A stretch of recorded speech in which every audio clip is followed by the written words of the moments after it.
नहमदुहु व नुसल्ली व नुसल्लिमु अला रसूलिहिल करीम अम्मा बाद फ़अऊज़ु बिल्लाहि मिनश शैतानिर रजीम बिस्मिल्लाहिर रहमानिर रहीम। इमाम बुखारी रहमतुल्लाह अलैह की मायनाज़ किताब, जो आपने इस्लामी अदब व आदाब के ऊपर लिखी किताब अल अदबुल मुफ़रद, उसका सिलसिलावार दर्स हमारा चल रहा था। इस्लाम के अंदर अगर कोई नौकर भी रखा जाता है ना घरों में, तो इस्लामी तालीमात उस नौकर को भी एक हैसियत देती हैं। नौकर के भी हुकूक है और नौकर को भी इज़्ज़त दी गई है, यानी उसकी शख्सियत का भी ख्याल रखा गया है, उसके भी हुकूक है, उसके भी तरीके। इस उन्वान से इमाम बुखारी रहमतुल्लाह अलैह चंद अबवाब लाए और उसके नीचे चंद अहदीस लाए। ये बाब नंबर 84 है और इस बाब का जो उन्वान इमाम बुखारी रहमतुल्लाह अलैह ने मुकर्रर किया है, बाबु बैइल खादिमी मिनल आराबी, के नौकर को देहातियों को बेच देने का बयान। हदीस नंबर 162 है। हज़रत अमरा रदियल्लाहु ताला अन्हु रिवायत करते हैं कि सय्यदा आयशा सिद्दीक़ा रदियल्लाहु ताला अन्हा ने अपनी कनीज़ को मुदब्बिर कर दिया, यानी कि आपने उसको सलीका सिखाया, उसको तर्ज़ ज़िंदगी सिखाया और फिर खिदमत में पेश होने के अदब व अदाब भी सिखाए, जीने के अंदाज़ भी सिखाए, काम करने के सलीके भी सिखाए, मुदब्बिर कर दिया उसको। फिर हज़रत आयशा सिद्दीक़ा रज़ियल्लाहु ताला अन्हा यकदम बीमार हो गई, तो आपके भतीजों ने एक ज़त्ती तबीब से पूछा, तो वो कहने लगा कि तुम मुझे एक जादूशुदा औरत के मुतालिक बता रहे हो। यानी कि भतीजों ने हज़रत सय्यदा आयशा सिद्दीक़ा रज़ियल्लाहु ताला अन्हा का मर्ज़ बताया, तो उस तबीब ने कहा कि जिस औरत के बारे में आप पूछ रहे हैं उन पर जादू किया गया, यानी सय्यदा आयशा सिद्दीक़ा रज़ियल्लाहु ताला अन्हा पर जादू किया गया है। उस तबीब ने बताया, जिस पर उसकी कनीज़ ने जादू किया हुआ है। ये भी तबीब ने बताया कि ये जिस औरत के बारे में, यानी जिस खातून के बारे में सय्यदा आयशा सिद्दीक़ा रज़ियल्लाहु ताला अन्हा के बारे में पूछा जा रहा था, तो उन्होंने कहा कि उन पर जादू भी उनकी ग़ुलाम औरत ने किया है। बस हज़रत सय्यदा आयशा सिद्दीक़ा रज़ियल्लाहु ताला अन्हा को इस बात की खबर दी गई, तो आप रज़ियल्लाहु ताला अन्हा ने उस कनीज़ से पूछा, क्या तूने मुझ पर जादू किया है? वो कहने लगी, हाँ मैंने जादू किया है। आप रज़ियल्लाहु ताला अन्हा ने फरमाया, तूने क्यों ऐसा किया? तो वो कनीज़ कहने लगी, ताकि मुझे हमेशा के लिए आपसे नजात मिल जाए। अब देखें, सय्यदा आयशा सिद्दीक़ा रज़ियल्लाहु ताला अन्हा पर जब पूछा गया कि जादू क्यों किया, वो कहने लगी कि मैं आपसे छुटकारा चाहती हूँ। अब छुटकारा के दो रास्ते, एक तो गलत रास्ता उसने अपना लिया ना, कि अपने मोहसिन को तकलीफ और ज़रर दे दी, परेशानी में मुब्तला कर दिया, बीमारी में मुब्तला कर दिया। इसका आसान तरीका यह था कि यह दावा निजात दायर कर दिया जाता। वो कनीज़ सय्यदा आयशा सिद्दीक़ा रज़ियल्लाहु ताला अन्हा से अर्ज गुजार होती कि मुझे आज़ाद कर दे।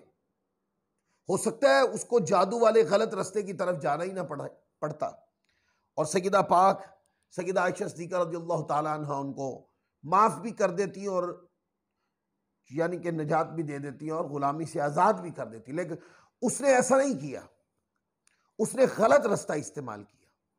तो यहाँ पर एक नुक्ता है, वो ये, अपने मोहसिन के बारे में कभी भी गलत रवैया इस्तेमाल नहीं करना चाहिए। हो सकता है कि जो आरजू आपके दिल में हो, आप जब अपने मालिक को पेश करें तो वो आपकी रजा पे राजी हो जाए, तो पहले दुरुस्त रास्ता अपनाना चाहिए। अगर दुरुस्त रास्ते से कामयाबी न मिले तो गलत रास्ता अपनाने से बेहतर है कि कामयाब गुलामी कर लेनी चाहिए। तो औरत ने कहा कि मैं आपसे निजात चाहती थी।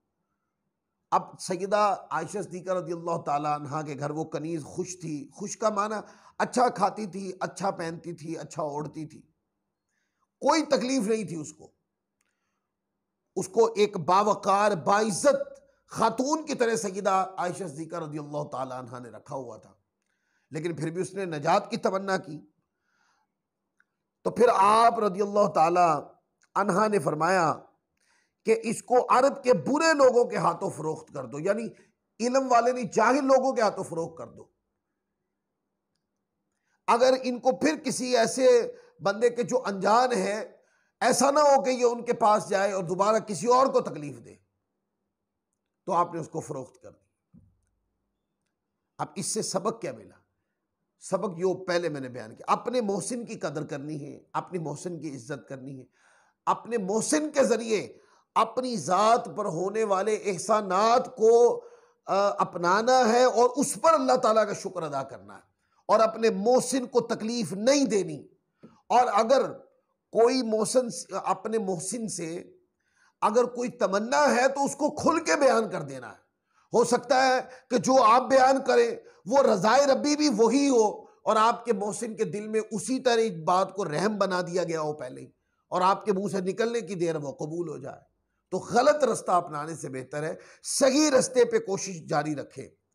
बाज़ मरतबा ऐसा भी होता है कि सही रास्ता उस पर कामयाबी देर से बंदे को मिलती है और गलत रास्ते के ऊपर ज़ाहिरी कराइन से कामयाबी जल्दी नमूदार हो जाती है। इसमें भी फर्क कर लें कि अपनाना क्या है। दुरुस्त रास्ते से कामयाबी लेट मिले ये दुरुस्त है, कोई बात नहीं, कुछ देर से मिली ना, पर रास्ता गलत नहीं अपनाया। गलत रास्ते से जल्द कामयाबी की तमन्ना दिल में नहीं होनी चाहिए। इस रिवायत को इमाम अब्दुल रज़्ज़ाक़ सनानी ने अपने मुसन्नफ़ अब्दुल रज़्ज़ाक़ के अंदर भी रिवायत किया। 16,667, 18,749 पर, फिर 18,750 पर, 3 मुकाम पर इमाम अब्दुल रज़्ज़ाक़ सनानी भी लाए। मुस्नद अहमद बिन हम्बल में भी ये हदीस बयान की गई 24,126 पर। इमाम दारक़ुतनी ने भी इसको अपनी सुनन में रिवायत किया 4,267 पर। फिर इमाम हाकिम ने अल-मुस्तदरक अल सहीहैन में रिवायत किया 7,516 पर। सुनन अल कुबरा में इमाम बेहकी ने रिवायत किया इस रिवायत को 16,506, 21,562 के ऊपर, और फिर इससे कई किताबों के अंदर ये रिवायत मौजूद है। इससे अगला बाब है बाब नंबर 85। बाब नंबर 85 में है बाबुल अफ़्वी अल खादिमी, के खादिम से दरगुजर करने का बयान। हदीस नंबर 163 है। हज़रत अबू उमामा रज़ियल्लाहु ताला अन्हु से रिवायत है, फरमाते आका दो जहां सल्लल्लाहु अलैहि वसल्लम ने आप तशरीफ़ लाए और आपके साथ 2 ग़ुलाम थे। आपने उनमें से एक हज़रत मौला कायनात अली अल मुर्तज़ा रज़ियल्लाहु ताला अन्हु को हिबा कर दिया और फरमाया इसे मारना ना। साथ नसीहत भी फरमा दी कि ग़ुलाम दिया है, बतौर हिबा कर दिया है, तोहफ़ा दे दिया है, इस ग़ुलाम को मारना ना, क्योंकि मुझे नमाजियों को मारने से मना किया गया है और बेशक मैंने जब से ये हमारे पास आया है नमाज ही पढ़ते देखा है। और एक ग़ुलाम हज़रत अबू ज़र ग़िफ़ारी रज़ियल्लाहु ताला अन्हु को अता किया, फरमाया इसके मुतालिक अच्छी वसीयत कबूल करो। तो उन्होंने हज़रत अबू ज़र ग़िफ़ारी रज़ियल्लाहु ताला ने उसको आज़ाद कर दिया।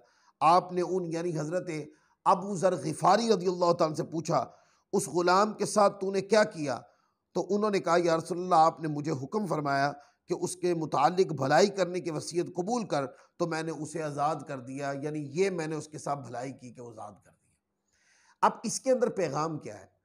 2 ग़ुलाम थे ना, एक हज़रत अबू ज़र ग़िफ़ारी रज़ियल्लाहु ताला को आका ने अता किया तो भलाई की वसीयत की तो उन्होंने उसको आज़ाद कर दिया, उन्होंने भी भलाई की उसके साथ।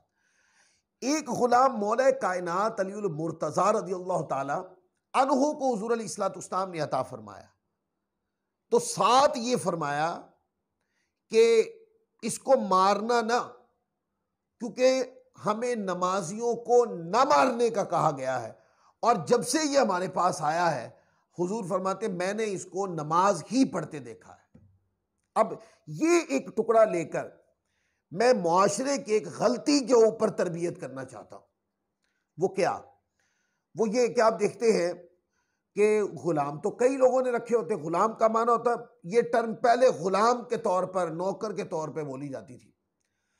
अब ये टर्म जो है ये मातहत के तनाजुर में बोली जाती है। नौकर रखना, ड्यूटी पर बंदा रखना, अपना मातहत रखना जिससे आप काम लेते हैं। आजकल आप इसका इंप्लीमेंट इन पर करेंगे जिनके मैंने नाम लिए हैं।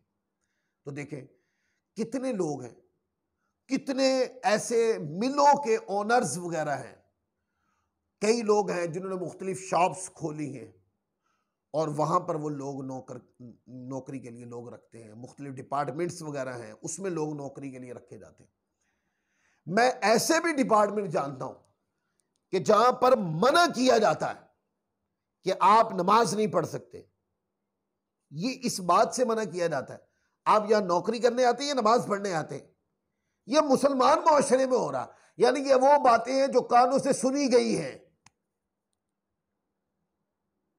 और अगर कोई नमाज पढ़ने के लिए चला गया है और उस नमाज की चंद मिनटों की मसरूफियत की वजह से वो अपनी सीट पर नजर नहीं आया, या फिर वो काम जो क्राइटेरिया दिया गया था उस काम को उस वक्त में पूरा नहीं कर सका, हालांकि कुछ देर के बाद वो काम पूरा हो ही जाना था, तो फिर उसको गाली गलौज करना, उसको सख्त कलामी करना, उसको थप्पड़ मारना। और वो चूंकि गरीब आदमी है, जरूरतमंद आदमी है और जरूरत के तहत वो नौकरी भी करता है, तो क्या होता है, वो जिल्लत भी बर्दाश्त करता है, तकलीफ भी बर्दाश्त करता है, परेशानी भी बर्दाश्त करता है, यानी कि मार भी बर्दाश्त करता है वो, पर नौकरी कर रहा है। तो मैं पूछता हूं हुज़ूर अलैहिस्सलाम की इस सदी से पाक से वो तमाम लोग जो अपना मातहत रखते हैं और उनसे काम लेते हैं और फिर इस तरह नमाज के वक्फे तक नहीं रखे हुए उन्होंने, और वो नमाज पढ़ने भी नहीं देते, और बाज़ जगहों के ऊपर नमाज पढ़ने के लिए अगर कोई जाए तो उसकी कटौती कर लेते हैं। वो सब लोग देखें कि कहीं वो हुज़ूर अलैहिस्सलाम के फरमान से रूगर्दानी तो नहीं कर रहे। इन मसरूफियात की वजह से अगर कोई किसी पे जुल्म करता है, गाली देता है, तकलीफ देता है, मार धाड़ करता है, कहीं वो हुजूर के फरमान की नाफरमानी तो नहीं कर रहा।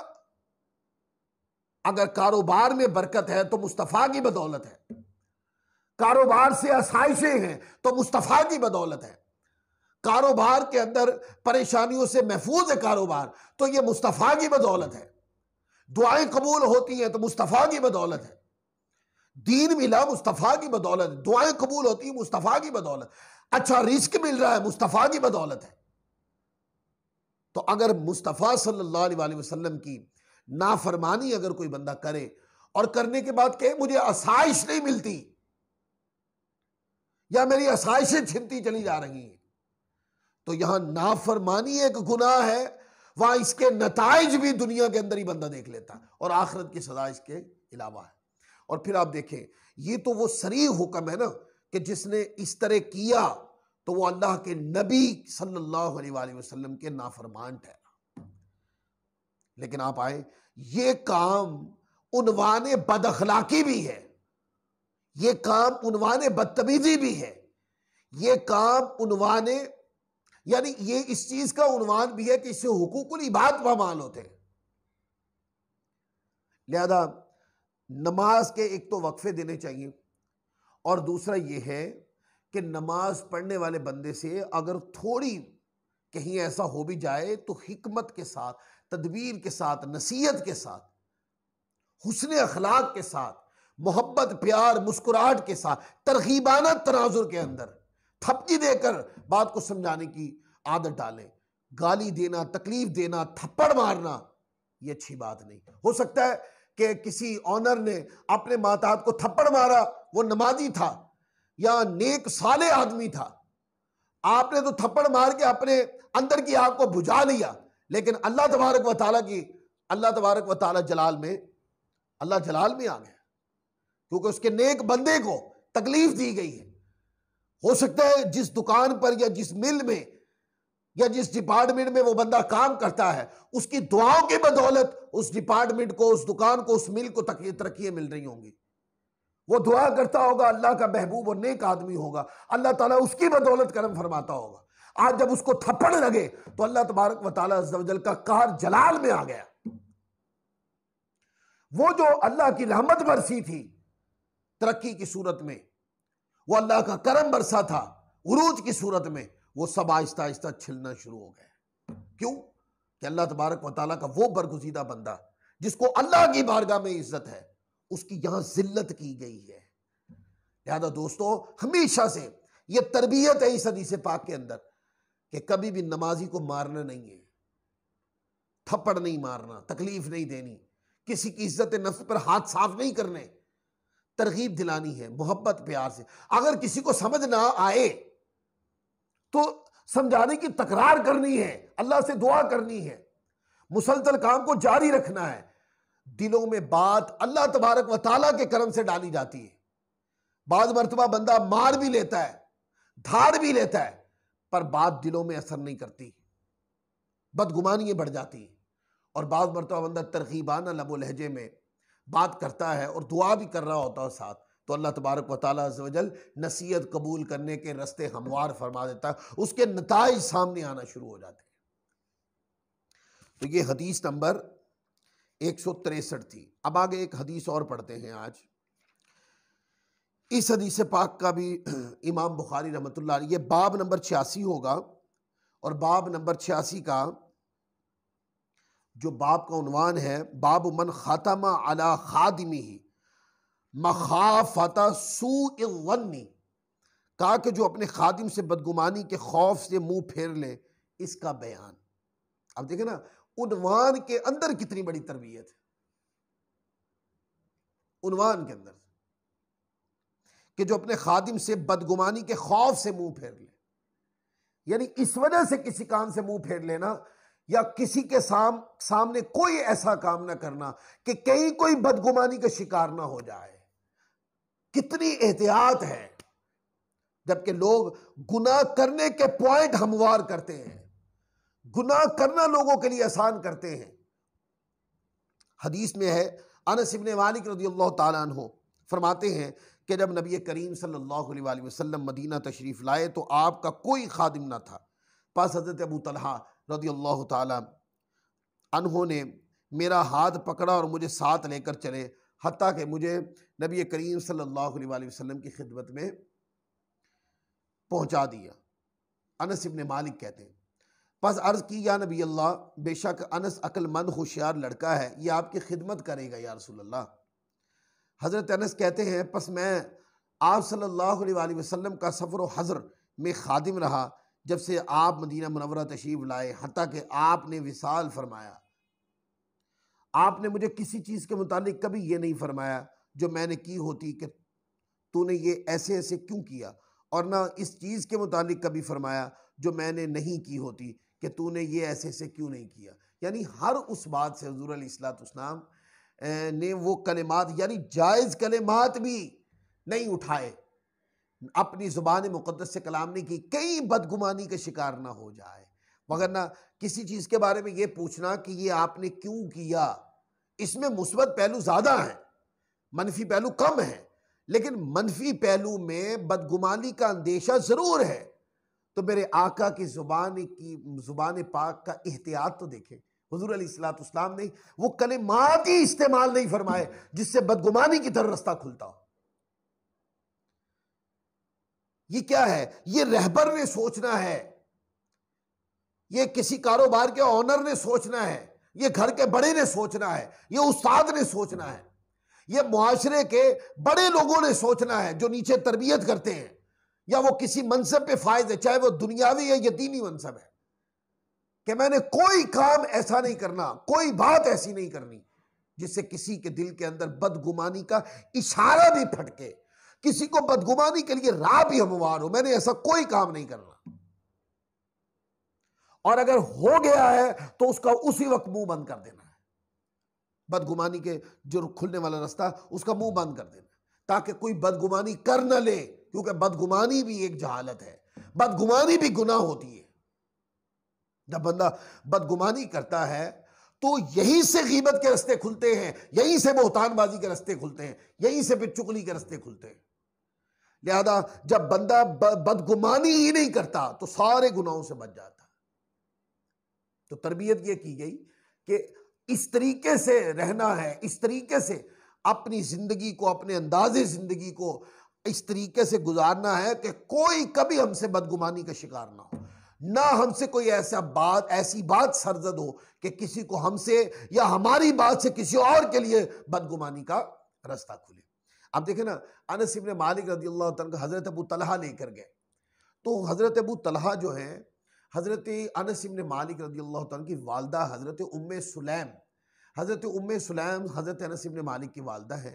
उम्मे सुलैम रज़ियल्लाहु ताला अन्हा की दूसरी शादी वो हजरत अबू तलहा के साथ हुई थी। तो अनस इब्न मालिक हजरत उम्मे सुलैम के साथ फिर हजरत अबू तलहा के घर में रहना शुरू हो गए। तो इसलिए हजरत अबू तलहा साथ ले गए और हुजूर की बारगाह में कहा, या रसूलल्लाह ये खिदमत करेगा आपकी। अब इससे ये भी पता चला कि असातिज़ा की खिदमत के लिए अपने बच्चों को कहना, बड़ों की खिदमत के लिए कहना। अब बड़े कोई भी, बड़ों के कई उन्वान हैं, उस्ताद को चाहिए कि बच्चों को कहे कि वो वालिदैन और दादा दादी और नाना नानी और बड़ों की खिदमत करें, बड़े भाइयों की खिदमत करें, ये उस्ताद सिखाए। और घर वाले क्या सिखाएं? घर वाले ये सिखाएं कि बेटे आप पढ़ने जाएं तो अपने उस्ताद का अदब करें, अपने इदारे का अदब करें, अपने से बड़ों का अदब करें, गली में को बड़ा मिल जाए तो उसका भी एहतराम करें, उसको भी अदब से सलाम करें। अगर दोनों तरफ से ये तरबियत होगी तो फिर उसके नताइज हज़रत अनस इब्न मालिक रज़ियल्लाहु तआला की शख्सियत में कैसे सुथरा किरदार सामने आया। ये क्या था? ये हज़रत अबू तलहा रज़ियल्लाहु तआला अन्हु का हुजूर की बारगाह में अनस इब्न मालिक को पेश करना था और उनकी शख्सियत का सरवरना सारा मुस्तफ़ा की तरबियत से था। तो आज ये जो रिवायत हमने पढ़ी है, ये रिवायत नंबर 164 है, बाब नंबर 86। इस रिवायत को इमाम बुखारी रहमतुल्लाह अलैह सही बुखारी में भी 3 मुकाम पे लाए, 1973 पर, 2768 पर, 6038 पर लाए। ये रिवायत मुस्लिम में भी पढ़ सकते हैं आप, 2309, 2309, 2310 पर भी पढ़ सकते हैं। इस रिवायत को अगर आप सुनने अबी दाऊद से पढ़ना चाहें तो ये रिवायत आप सुनने अबी दाऊद हदीस नंबर 4774 पर पढ़ सकते हैं। सुनन तिरमिज़ी से अगर आप इस रिवायत को पढ़ना चाहें तो ये रिवायत 2 मुकाम पर इमाम तिरमिज़ी लाए, 2015 पर और 2490 पर। अगर इब्ने माजा से पढ़ना चाहें तो फिर आप 3716 से इस हदीस को पढ़ सकते हैं। ये तरबियत सियासत्ता के अक्सर आइम्मा ने अपनी किताब के अंदर दर्ज फरमाई। अगले दर्स के साथ फिर इंशाअल्लाह हाजिर होंगे। अल्लाह ताला हम सबको अमल की तौफीक अता फरमाए। वमा अलैना इल्लल बलागुल मुबीन।